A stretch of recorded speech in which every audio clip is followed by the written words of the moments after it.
Okay, hi guys, and welcome to today's show. Today I'm going to be sharing my top 10 questions you absolutely must ask whenever you're buying a used wristwatch. Now this applies to if you're buying online, Chrono24, eBay, or if you're actually buying the watch in person at a jewelry store or something along those lines. Now of course, before I get into this video, I should do my customary wristwatch check. And of course, it's been a while. I haven't worn this particular piece. This is the Squire 1521.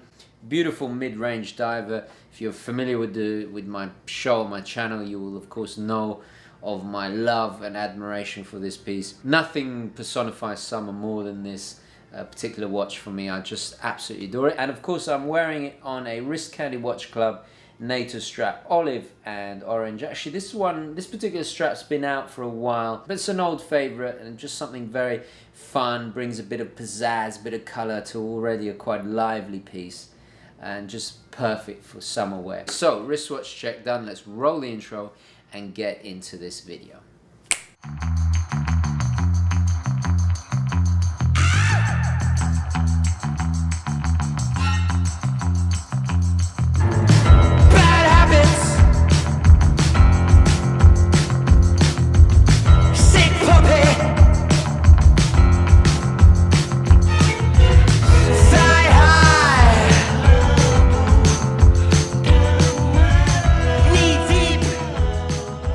Welcome back, guys. So what are my top 10 questions you must absolutely ask whenever you're buying a wristwatch? Now this applies to buying online, eBay, Chrono24, or if you're going in person to a jewelry store. These are 10 questions that have really helped me over the years and really protected me from losing money or buying a piece that later on I found was defective or something, or I had problems that would really cost me a lot of money.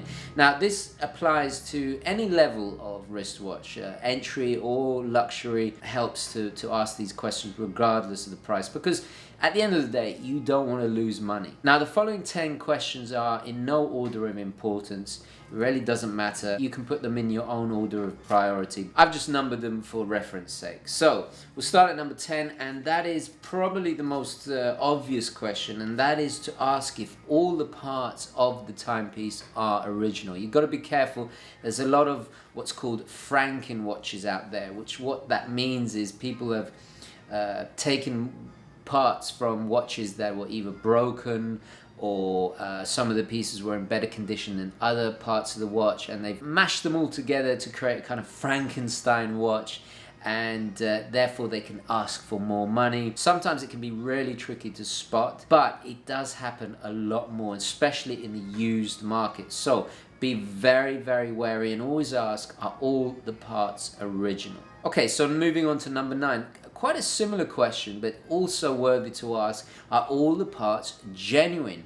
Sometimes watches have a bit of work on them. They might actually replace them with non-genuine parts, and that can really affect resale value and things like that. So always ask, are all the parts of the watch 100% genuine? Okay, so moving on, number 8. Now you always want to ask, when was the watch last serviced? Watches are very much like cars. They need constant, well not constant, but you know, they every 4 or 5 years they need to be serviced. And we're talking mechanical pieces here. A bit like you take the car into a garage for a tune-up. This can really prevent long-term problems.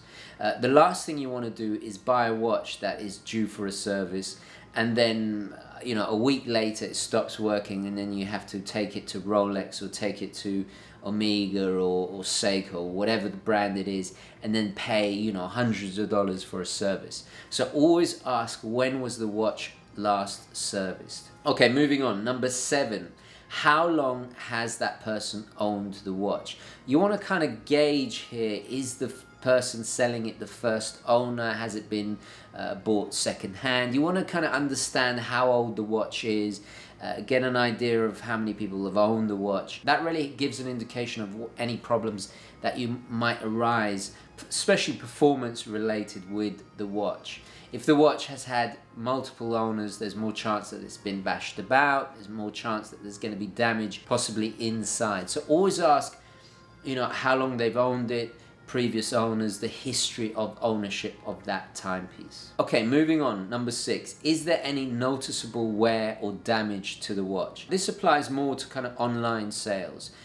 Now, a good listing will have really high quality photographs, but sometimes the lighting or taking pictures of the watch from different angles can kind of, you can't really gauge the same impression of a timepiece as you would handling it in person, buying it in the store.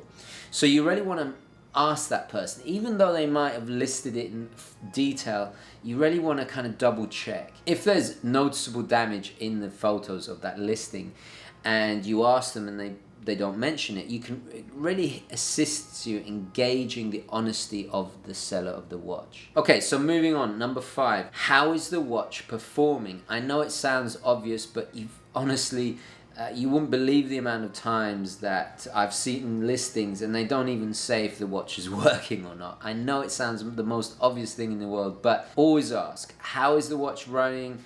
Is it running fast? Is it running slow? This kind of thing. The performance of the watch is the most immediate indication of the condition of the movement.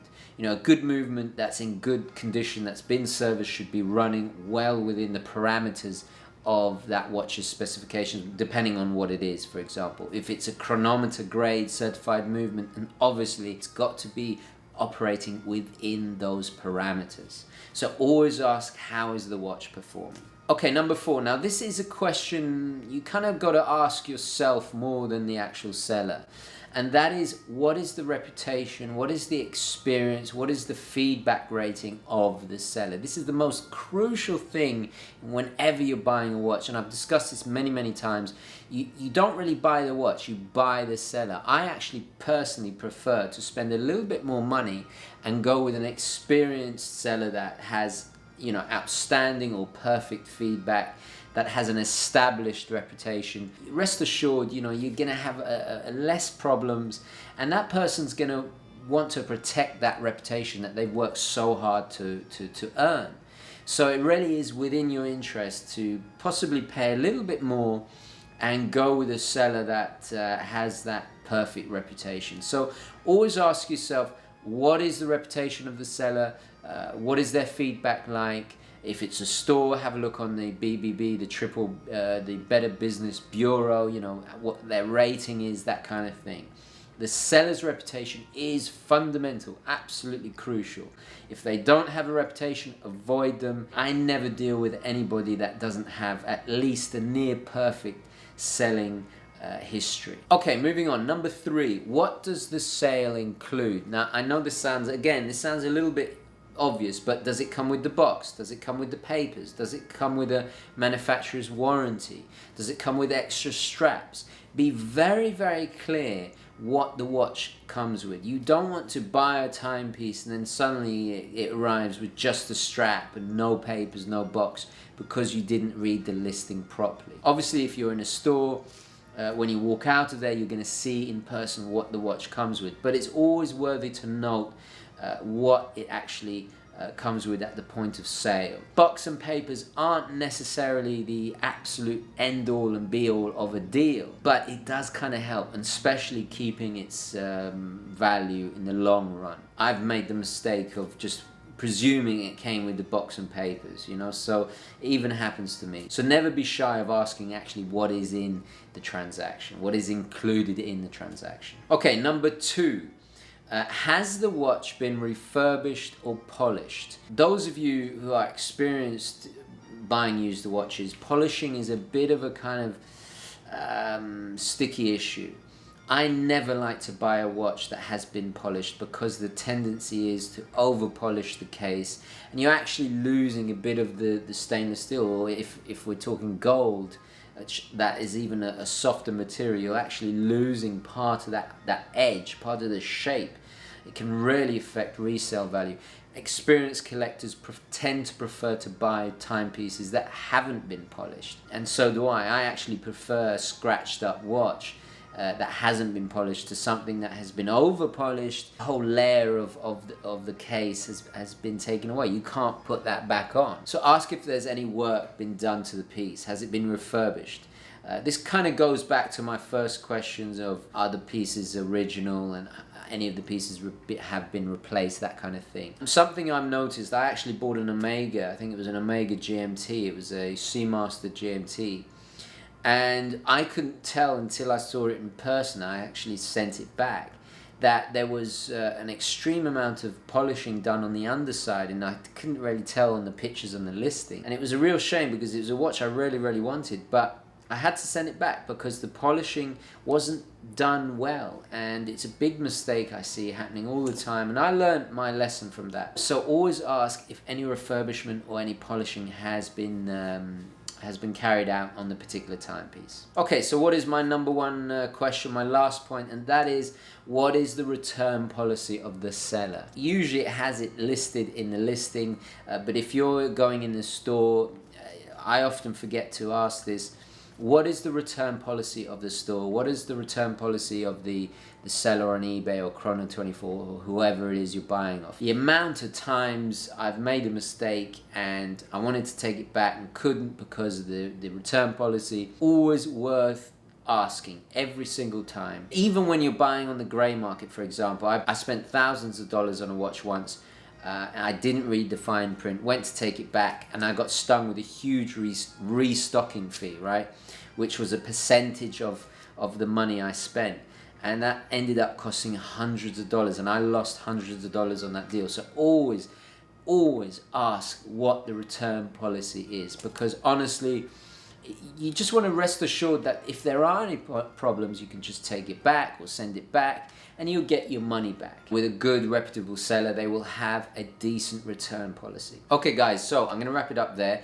Please don't forget to add your queries, questions, thoughts, opinions down below, especially your tips, questions, things that you always look out for when buying a used timepiece. Your bits of advice, your feedback, your experiences, it really helps everybody enormously. And guys, if you're watching this for the first time, have a look at the comments. We've got a wealth of experience between us, and it really can benefit everybody sharing the information and just being that bit more protected, knowing what to look out for.